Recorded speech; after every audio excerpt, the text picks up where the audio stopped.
pour pouvoir respecter ses engagements, il faille être responsable. C'est-à-dire que je suis responsable de ma vie. Il n'y a que moi et moi seul pour pouvoir donner le sens à ma vie. Ce n'est pas ma mère, ce n'est pas mon époux, ce n'est pas mes enfants qui connaissent les objectifs que moi, j'ai écrits dans mon cahier. Ils ne sont pas au courant de ce que j'ai écrit. Peut-être je peux leur en parler comme ça, mais ce que moi j'ai écrit, quand j'ai écrit ma vision, quand j'ai écrit mes objectifs de 2022, eux, ils n'étaient pas là.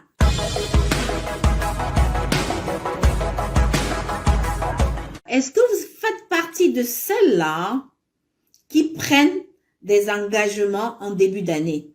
Vous savez, le début d'année, il est fait vraiment pour prendre vraiment des nouvelles résolutions. 2022, en 2022, je prends la décision de maigrir.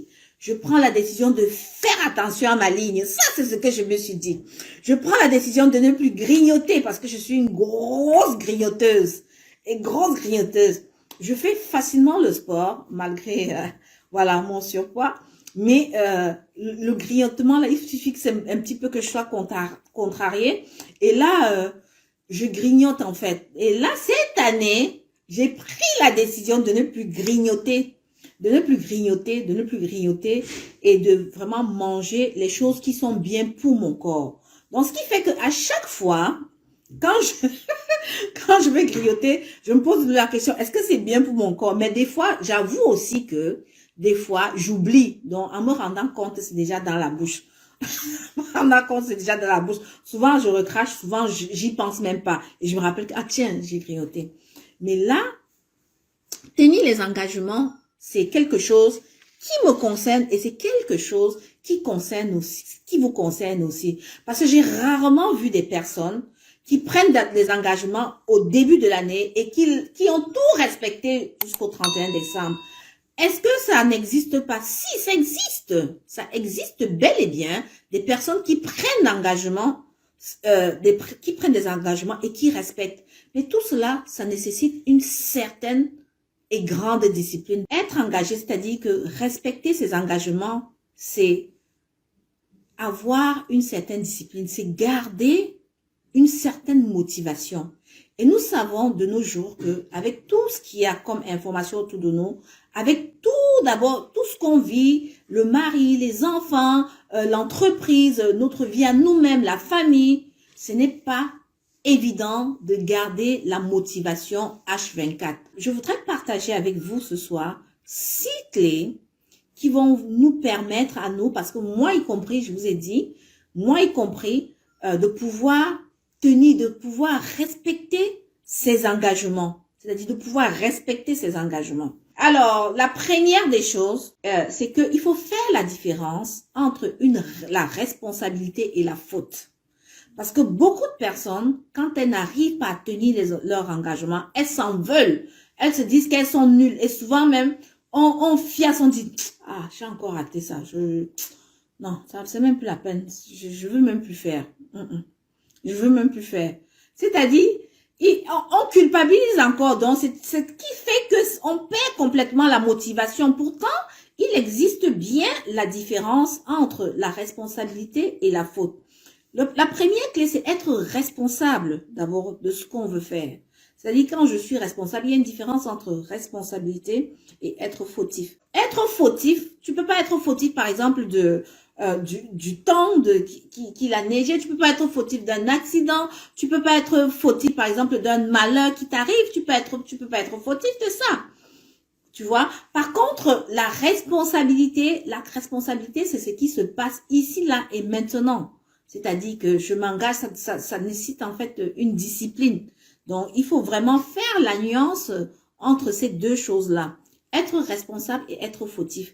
Mais pour pouvoir respecter ses engagements, il faille être responsable. C'est-à-dire que je suis responsable de ma vie. Il n'y a que moi et moi seul pour pouvoir donner le sens à ma vie. Ce n'est pas ma mère, ce n'est pas mon époux, ce n'est pas mes enfants qui connaissent les objectifs que moi, j'ai écrits dans mon cahier. Ils ne sont pas au courant de ce que j'ai écrit. Peut-être je peux leur en parler comme ça. Mais ce que moi j'ai écrit, quand j'ai écrit ma vision, quand j'ai écrit mes objectifs de 2022, eux, ils n'étaient pas là. Ils n'étaient pas là. Donc, je suis responsable de mon engagement. Je suis responsable de dire que je vais sortir je vais faire la corde à la sauter au moins 3 à 4 fois par semaine. Je suis responsable, c'est moi. Voilà. Est-ce que vous voyez un petit peu la différence? Comment faire pour respecter ses engagements pour cette année 2022? On a dit la première des choses, c'était être responsable de ses engagements. La deuxième des choses, c'est que il faut se faire confiance. Quand on est responsable, ça s'enchaîne en fait. Quand je dis que je suis responsable de mes engagements, c'est-à-dire que quand j'écris mes objectifs dans mon cahier de rêve, ou alors quand j'écris mes objectifs dans mon agenda, dans tout ce que je veux réaliser, par exemple au premier trimestre de cette année, ou alors en janvier, ou alors à la fin décembre 2022, qu'est-ce que j'aimerais quand je vais faire mon bilan? Le bilan même ne se fait même pas en décembre, hein. Le bilan se fait en octobre. C'est-à-dire que en novembre 2022, le 1er novembre 2022, tu dois déjà être en janvier 2023. Et les jours, ça court tellement, les jours vont tellement vite, ça va à une vitesse que si tu t'es noté des choses dans ton agenda, s'il te plaît, il faut pas qu'il y ait un jour que tu aies mis une heure ou 2 heures de temps pour travailler sur cet engagement-là, sur tes objectifs à atteindre. Parce que la vie, ça court. Ça court, ça court. Le temps, ça va tellement, ça va à une vitesse et puis le temps ne nous appartient pas en fait. Vous voyez, le temps ne nous appartient pas. Donc ce qui fait que tout le monde lutte avec le temps. Donc le temps, mettez en action. Ne dis pas que demain. Le demain là, demain non, pas demain. C'est maintenant. Et c'est le maintenant là qui fait en sorte que le demain ait un sens à ton projet. C'est quand tu fais même maintenant, là, je suis sûre même que c'est quand tu fais un truc maintenant dans tes engagements, là, que Dieu même te donne le encore espoir de faire encore l'autre demain. Il faut se faire vraiment confiance. Tu dois te faire confiance. Quand tu écris tes objectifs, quand tu t'engages à faire quelque chose, par exemple, à rédiger ton livre avant le 31 mars, je dois avoir mon livre avant le 31 mars 2022, c'est-à-dire que tu dois avoir confiance. Le deuxième point, c'est la confiance. Il faut se faire confiance. Tu dois avoir confiance, tu dois te faire confiance. Tu dois te dire que je suis capable de faire ça. Je suis capable d'écrire ce livre-là. Mais comment je fais? Par quel chapitre je fais? Mais tu dois prendre le temps. C'est-à-dire, comme je dis, ça revient au premier, prendre le temps pour pouvoir écrire ligne par ligne sur ce que tu vas faire. Ça demande un sacrifice. Respecter ces engagements-là, ça demande un sacrifice. On ne se lève pas un bon matin comme ça, on dit seulement que Dieu va faire sans qu'on ait des actions. Non, ce n'est même pas un peu possible. Ça n'a pas de sens. J'aime ce livre-là de Norman Vincent Peale, si vous connaissez bien, qui est La puissance de la pensée positive. C'est un livre de développement personnel qui est très très bien. Vous pouvez l'acheter ou alors vous pouvez aller sur YouTube. Il y a aussi la version audio sur YouTube que les gens vraiment ont transcrit ça. Écoutez, c'est-à-dire que dans le livre de Vincent Norman Peale, il dit, quand vous avez des pensées positives, ça fait en sorte que vous avez confiance en vous. Ça entraîne une ambiance positive en vous.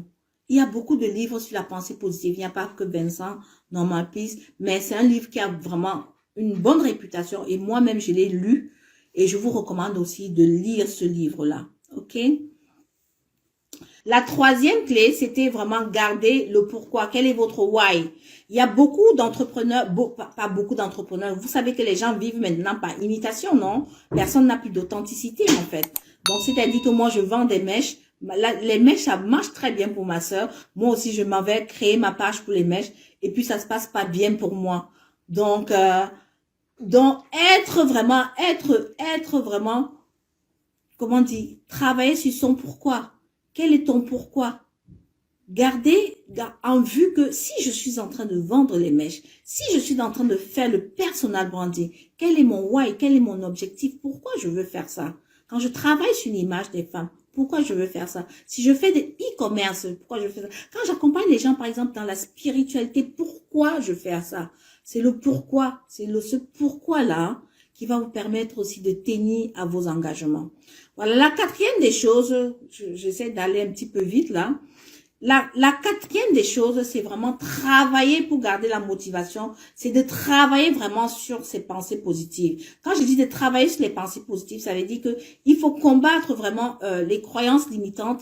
Il faut combattre, c'est-à-dire que s'entourer aussi des bonnes personnes qui nous entourent. Parce que s'entourer de bonnes personnes qui nous entourent, c'est travailler aussi sur ses pensées positives. Quand je m'entoure des personnes qui vont apporter une valeur à moi, ça veut dire que je suis en train de travailler sur mes pensées positives. Vous pouvez nourrir vos pensées positives avec soit la spiritualité, soit en lisant des livres, soit aussi en vous formant, ok? Soit en vous formant. Donc, la cinquième des choses, ce sera quoi? Ce sera la visualisation. La visualisation, on voit que beaucoup de sportifs, ou alors beaucoup de... Quand on parle du tableau de visualisation, c'est parce que quand on visualise, ça s'incrémente dans notre subconscient afin que ça se réalise. Donc, il faut toujours faire une visualisation. Lorsque vous voyez l'objet, la vie, vous faites votre tableau de visualisation, ça vous permet de tenir vraiment à vos engagements. Ça vous permet de tenir, ça vous rappelle le pourquoi vous êtes en train de faire ça. Ça vous rappelle là où vous voulez arriver en fait. Ça vous rappelle là où vous voulez arriver, la visualisation. Et ensuite, pour couronner le tout, c'est qu'il faut mettre une routine en route. Une routine, c'est-à-dire que qu'est-ce que j'effectue tous les jours pour pouvoir atteindre mon objectif là. Comme je vous ai dit, un engagement, ça demande une discipline, ça demande un sacrifice, ça demande un prix à payer. Ça demande vraiment un prix à payer. Pour atteindre un point, c'est-à-dire que la vision, ton vision board que tu as fait, tu dois aller step by step, c'est-à-dire que step by step, tu dois établir une certaine discipline pour y arriver. Et moi, je te recommande de commencer tes matins par vraiment des moments à toi. C'est soit la prière, soit vraiment la méditation, la lecture, mais je te dirais la prière avant tout, parce que c'est bien toujours de confier tout dans les mains de ton créateur qui va t'aider à atteindre ton objectif. Tu dois aussi te faire des affirmations, ce genre de choses. Surcharge pas trop dans ton emploi du temps. Moi, Agathe Janda, pour ce mois-ci là, je dis même pas la semaine, pour ce mois-ci, j'ai 3 objectifs à atteindre. C'est-à-dire que j'ai le temps de prendre mon temps, mais je sais que je prends mon temps, mais je sais que à chaque jour de la journée, je dois travailler un petit peu, parce que je ne veux pas me surmener, ok? Je ne veux pas me surmener parce qu'au niveau de ma vie personnelle, voilà, j'ai aussi des engagements que je dois respecter. Donc, au niveau de mon travail, je ne veux pas je n'ai pas envie de me surmener pour que ça ne me donne pas, pour que je peux vite me démotiver. Parce que avec l'expérience que j'ai eue dans les années antérieures, quand on se met trop la femme forte, la femme machin, la femme ceci, cela, ça pèse souvent beaucoup, ok? Donc, c'est la raison pour laquelle il faut se donner des objectifs, il faut s'engager en fonction aussi de comment on se connaît, en fonction aussi de comment on fonctionne, vous voyez. Donc, faites des engagements et rendez-les possibles en fonction de vous aussi, de votre personnalité et des moyens que vous allez mettre en place pour pouvoir atteindre vos engagements là. Voilà. Merci d'avoir été là. C'était la coach Agathe Janda, personal branding coach et stratège en communication. Et je vous envoie vraiment beaucoup de love. À bientôt. Au revoir.